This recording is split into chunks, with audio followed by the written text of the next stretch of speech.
This is CBJ in 30, presented by Telhio Credit Union. Find out more and open an account online at telhio.org. Now, here's your host, Bob McElligott. It is a formality here for the Blue Jackets. They're coming home with a 2-0 lead, and the Tampa Bay Lightning is as unsure of anything as they have been all year.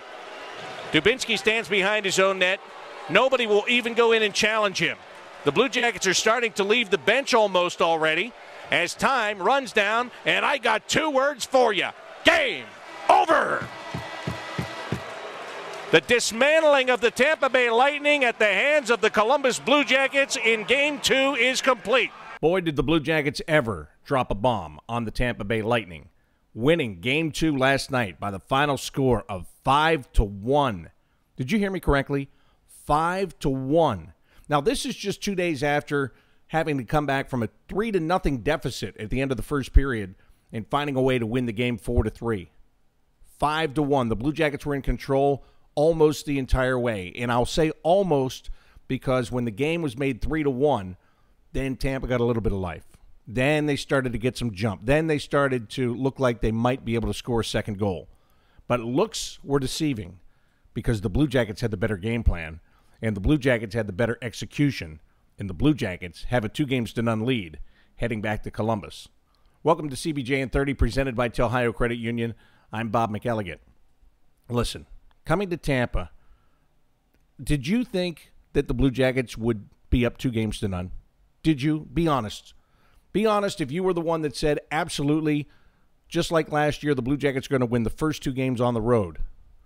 Win 2 games on the road against the best team the regular season has seen in quite some time. 62 wins, 128 points. That team, they're going to go into their building and take both games? Come on. I was saying the Blue Jackets have to steal one of these 2 games. But they decided to be greedy, and they decided to take both of them. And I am just fine with that.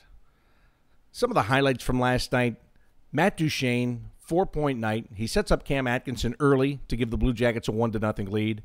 Zach Werenski with a power play goal makes it 2-0.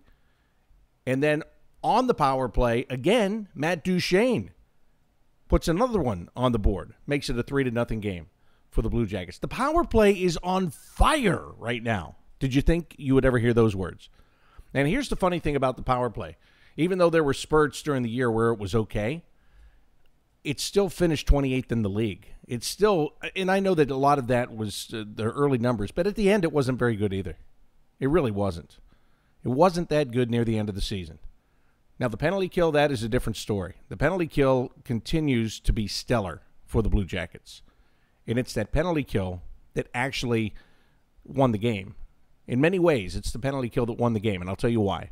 Because when Tampa scored to make it 3-1, then the Blue Jackets took a penalty.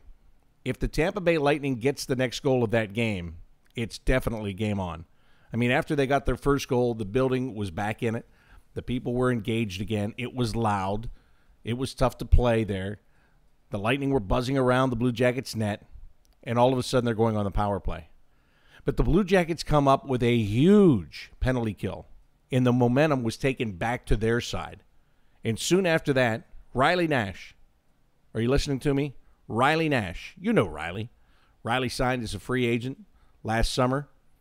Blue Jackets thought that they had really gotten a guy on a steal, to be honest. They signed him to a 3-year contract. They figure that he is going to be pretty doggone good for them for the next couple of years, that he can play at the center position. He can play on any line. And then he went out and he struggled all year long. He's not playing center. He's playing wing. He's playing wing on the 4th line. Riley Nash had 3 goals during the regular season. But you know one thing that's great about the Stanley Cup playoffs? Anybody can be a hero on any given night. And Riley Nash buries the 4th goal. First of all, Boone Jenner does a great job of hustling to get to the puck and then get it to the middle of the ice where Nash can get it, has time to pick his spot, and take the shot on the high blocker side.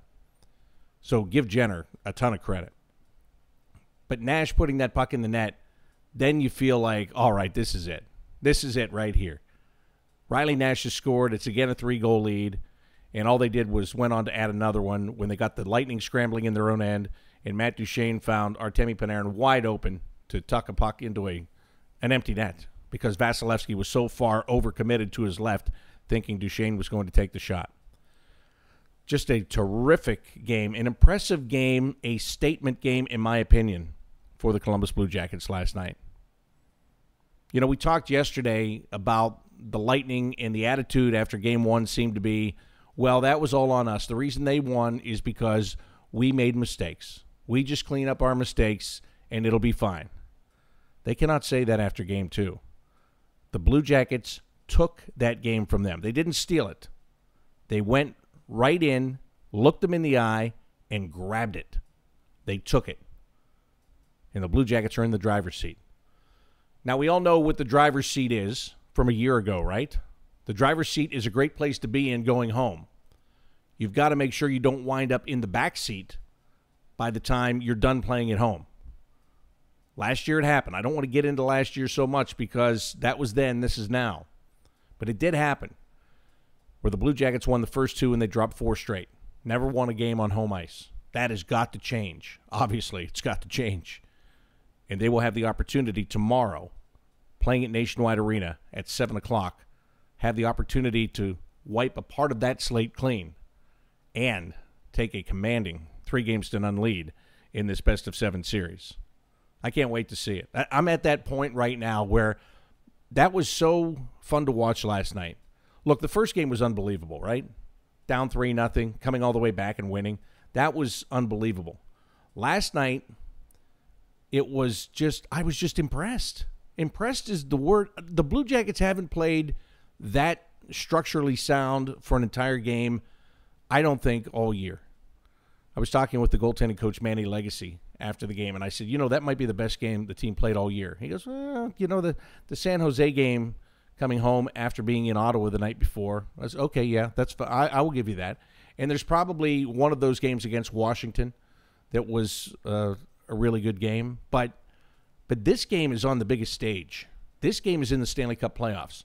This game is against the team that won the President's Trophy, having the best record during the regular season. This team, the Tampa Bay Lightning, they got booed off the ice after the second period. Literally booed off the ice. Can you believe that? They won 62 games. They tied an NHL record, and they were getting booed off the ice. I'm telling you, they are in complete and utter shock and disbelief. And I'm not saying that they won't rally because they're too good to count them out, in my opinion. They're just too good to count them out. But with that being said, I don't think they know which way is up right now. I really don't. I don't think they have any idea what to do against the Blue Jackets. The Blue Jackets took away the middle of the ice. They like to go to the middle of the ice.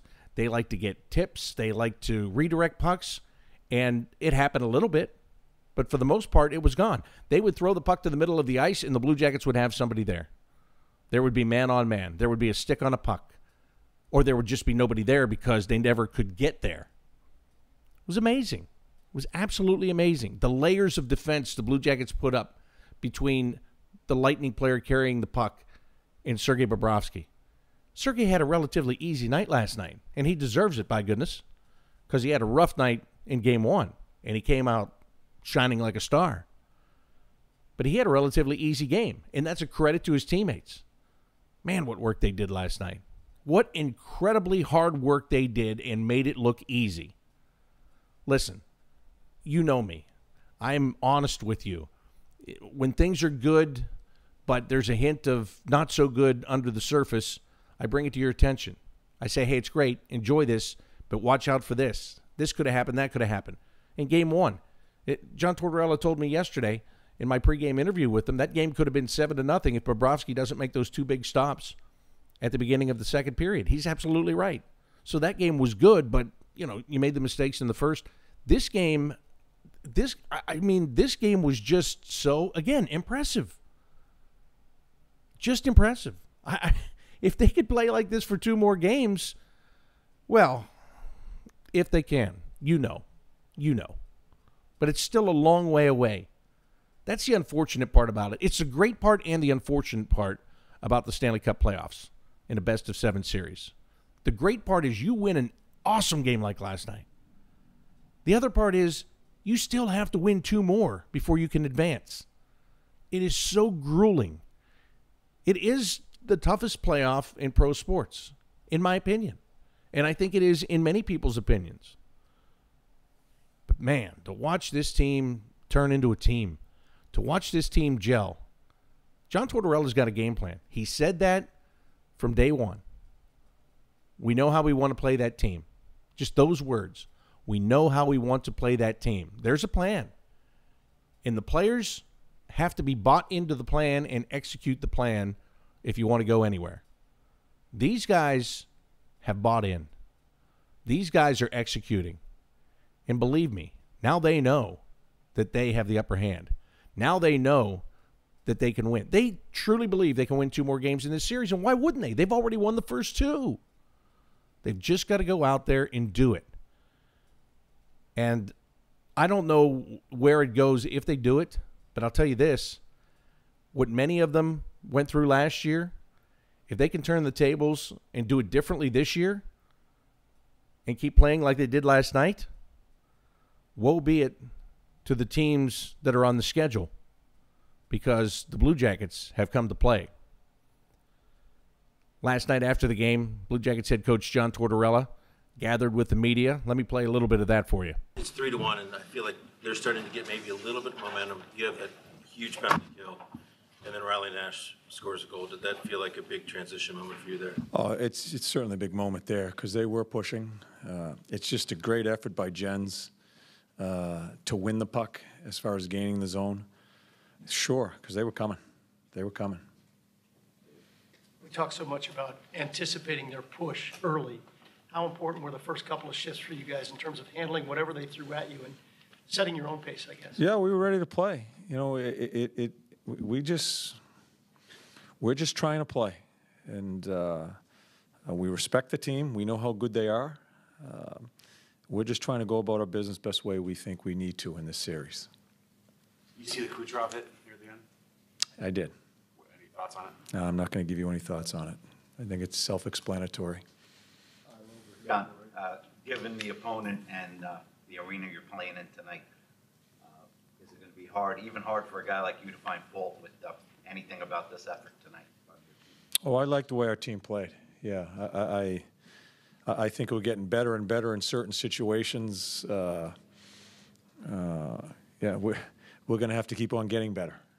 But I thought we played better than Game 1. We're going to have to play better in Game 3 than we did in Game 2.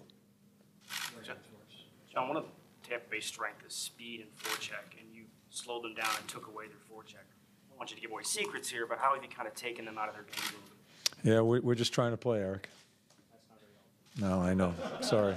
There's playoff Torts, very relaxed, very complimentary of his team, as well he should be for the way they played last night.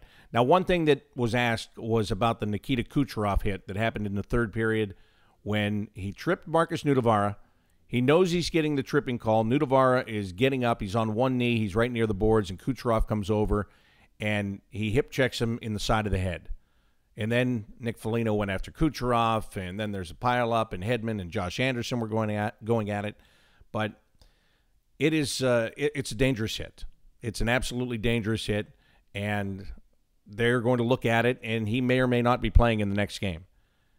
And I don't even know if it matters at this point. No offense to Nikita Kucherov. He finished the year with 128 points. He was the best in the NHL. He's probably the MVP. He has yet to score a point in this series, and his frustration was it just overtook him. It just overtook what he was doing. He was so frustrated that he couldn't get anything done. Then he goes and he makes a dumb play like that, and it might cost him a game or so. Who knows? We'll wait and see what the league decides to do. But it was just – it epitomizes the entire game. I think when you have the Tampa Bay Lightning more interested in fighting than scoring, you're doing your job. You're under their skin, and you are doing your job. So, great job that it was. Speaking of fighting, Braden Point fought. And well, that's surprising in its own right. But guess what? What's more surprising for you and I is he fought Zach Werenski. Yes, Zach Werenski with a fight. Can you believe it? And he also had a goal, and he also had an assist For those of you that are new to the game, that is considered to be a Gordie Howe hat trick, because when Gordie Howe played, that was just commonplace. That was just a regular night for him. A goal, an assist, a fight. And Zach Werenski, being from Detroit, he certainly understands what a Gordie Howe hat trick is. I had a chance to catch up with Zach after the game last night. Zach, huge win here. Let's start with the team perspective first, for you guys to come in here and do what you did tonight and just shut them down. How did you do it? How did you make it look really relatively easy tonight? Yeah, I mean, I think everyone's just playing hard in here. Everyone wants to win. We have that belief in our locker room right now. And it's a ton of fun going out there and playing that way. So everyone's pulling the rope there, in our way. And it's just, like I said, a ton of fun to go out there and play like we have been. Seems like you guys did a great job of taking away the middle of the ice from them here tonight. Yeah, I mean, I think whenever you can push teams to the outside, it makes it harder for them to score. So, we just got to keep playing good defense and keep working hard moving forward. All right, I'm going to ask you, did you ever think in the National Hockey League you would have a Gordie Howe hat trick? No, I probably won't ever get one again, but it was a pretty cool moment tonight for sure. When that happened, at what point did you say, all right, I guess this is going, we got to put the gloves down? Kind of right away. I've never been in that situation before, so it all kind of happened so quick, but I'm happy it's over with. How about your teammates feeding off of that? What did they have to say to you? Yeah, they're all pretty fired up. Everyone's calling me Gordie now, so it's pretty funny. You were in this spot last year. You're going back home again, up 2-0. Torch always talks about every time you get in the playoffs, there's something to learn. You can gain experience. What's the experience going to do for you this time around? Yeah, I think each playoff series is kind of its own. We can take certain things away from last year, being up 2-0, but Sunday's a whole new game against a whole new team. So we just have to go out there and play our game and just play like we have been. Zach Werenski, first, and as he said, probably his last Gordie Howe hat trick last night as he fought Braden Point in the game. When he said it's a new game and a new team, as I listened to that, I was just thinking it probably will be a bit of a new Lightning team, because I would be surprised if John Cooper goes with the same bodies that he did in the first two games. Now, if Kucherov comes out, that's going to force his hand at forward. But, he's got the very well-experienced Ryan Callahan as a scratch. He's got Braden Coburn as a defenseman that has played over 130 playoff games as a scratch. Those are two veteran guys he can bring back into the lineup and try to steady things a little bit. So it might be a new team that the Blue Jackets play tomorrow night. But anyway, for Zach Werenski, it was a great night. That shot that he took to get the goal, that was reminiscent of his rookie year. He didn't waste any time. He got the puck. He went backhand, forehand, couple of strides, bam, upper right-hand corner. He was that was terrific, and it was much needed, because at 1-0, it's nice, but you're playing the Lightning. They've got a bunch of firepower. Now you make it 2-0, you can breathe a little bit. Once it gets to 3-0, you feel really good. But Zach I thought he was really good last night, and John Tortorella was thrilled that he threw the gloves down. He was thrilled for what it did for his bench, because the guys fed off of it. Tampa tried to feed off it too. The old adage used to be, if you're up by 2 goals, don't fight, because the other team might get momentum. I felt that Tampa tried to get momentum off of that, and they just still couldn't do it. So credit the Blue Jackets for the way they played following that fight. And, I guess the momentum they got from Werenski being involved was more than the Lightning got from Braden Point being involved, because the Blue Jackets kept the Lightning from building anything and feasting on that energy. It was just gone. It was pretty much gone in a heartbeat. Matt Duchene, acquired by the Blue Jackets right before the trade deadline. We've talked so many times about how it gives the Blue Jackets a second line, a legitimate second line centerman. Talked about how he is so talented, he's so skilled, how he can put up goals. But with all of that being said, the consistency of Matt Duchene we have really yet to see since he came here. Well, last night it was on full display. Feeds Cam Atkinson for goal number 1. Wins the faceoff to Werenski on goal number 2. Scores goal number 3. And then assists on Panarin's goal number 5. 4-point night for Matt Duchene, a guy that hasn't been in the Stanley Cup playoffs in quite a while. I also talked with him after the game. And you've talked about how much you desired to return to the playoffs, and for you to personally have a game like this tonight with the 4 points, what's it mean to you? You know what? the biggest thing is that, is the win. I mean, I've waited a while to get another shot at this, and a lot of work's been put in to get back to this point, and it's just fun to get the results we wanted in those first two games. So obviously we've put ourselves in a good spot, but we're halfway down the job, and we want to make sure that we really hammer the gas down even more. The goal that Cam scored, the very first goal of the game, you fed him the assist. Is that something you guys worked on and thought about making that type of a play? Not really. He just got open. He had a great forecheck. They threw it up the wall. I was able to just get a hold of it, and he's a great goal scorer for a reason. I mean, one of the top guys in the league for putting the puck in the net, and he found that little opening, and it was an easy play for me. I just kind of threw it at his stick, and he did the rest. So. Great play by him. What about your goal that gave you a little bit more breathing room? Really made it, I can't say relaxed because you never relax in these games, but it made it a little bit easier for you. Yeah, I mean, I thought our power play has been really strong. Obviously, it's been a key part of our success so far. I think we're doing a lot of good things on it, and I mean, Brad made a great play there. We talked a little bit about maybe trying that before, and it almost went in on the first try, and then I'm not sure how it went in, to be honest. The goalie was laying down. I thought, I'll just try and whack it and see what happens, and found a hole. So, just one of those ones, I guess. How happy were you? You got to return the favor to Artemi Panarin and set him up for basically an empty netter. Yeah, absolutely. Yeah. No, Brad's played very well, and he's had a great season, and he's a huge player for us. So, that was, Nasher's goal was the nail in the coffin. I mean, when they make it 3-1 there, they're pressing, they're doing some good things. We killed a huge penalty. I can't say enough good things about, what everyone's been doing, and we want to, everyone's going to keep having to play their role, and everyone's going to get a chance to shine and have a part in the series. And, that's what we just got to keep pressing for, and it takes all 20 of us in here. 9 goals in the series, 9 different goal scorers. Matt Duchene is right. It takes all 20. And so far, everybody is pulling his weight. Let me tell you about Ohio Credit Union right now. It's Ohio. They've been putting people over profits. They've been taking care of their members. They have been doing the extraordinary, and it's ordinary to them. I mean, it's not going out of the way to do something extraordinary. They've been doing all of this since 1934. That's right. Now, one thing you couldn't do in 1934 is find out all about Ohio Credit Union without actually going to one of their offices, which you can still do, by the way. If you want to be a throwback person and find out all about them, just drive to one of their local branches, go in, talk to a person, and let them give you all the information. But back in 1934, they didn't even fathom that everybody would have their own computer or their own device, because the phone is basically a computer now in your hand. They could never fathom that you could just be at home, or you could be at work, or you could be anywhere in the world, and you could just log on to tellhio.org. And there you could get the same information, find out about all of their accounts, find out about their services, whether it's personal, whether it's business. Maybe you need a loan. Maybe you want to open a checking account. Maybe it's a savings. Maybe it's a CD. Who knows? You can find it all out. And if you can't find it, there's a live chat option for you to click on and chat with somebody right then, right there. Ohio Credit Union is open to everyone in central and southwestern Ohio. They are federally insured by NCUA. On the Tampa side,